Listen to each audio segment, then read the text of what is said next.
హరీష్ రావు గారికి గంట సమయం ఇచ్చినా ఆయన తృప్తిగా లేరు అధ్యక్ష. ఎందుకంటే వాళ్లకు మన ఊళ్ళలో ఏమంటారు అధ్యక్ష, మేనమామ సాలు వచ్చిందంట అధ్యక్ష. అంటే ఆయనకు మాటలు చెప్పడంలా, అబద్ధాలను నిజం మాట్లాడలా. ఆ కేసీఆర్ గారు ట్రైనింగ్ మాత్రం కేసీఆర్ కుటుంబ సభ్యులకు మేనన్నుడికి మాత్రం చాలా పోలికలు వచ్చినాయి అధ్యక్ష. ఇంత సమయం ఇచ్చిన తర్వాత కూడా మరి గవర్నమెంట్ ఇట్లా మాట్లాడడం అంటే ఏంటి అధ్యక్ష ఇదంతా?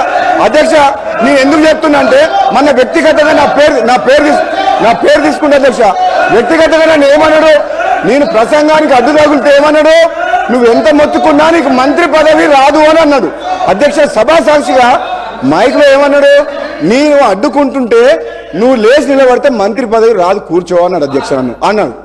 నేనేమంటున్నా, నువ్వెన్నేళ్లు కష్టపడ్డ హరీష్ రావు గారు కేసీఆర్ తర్వాత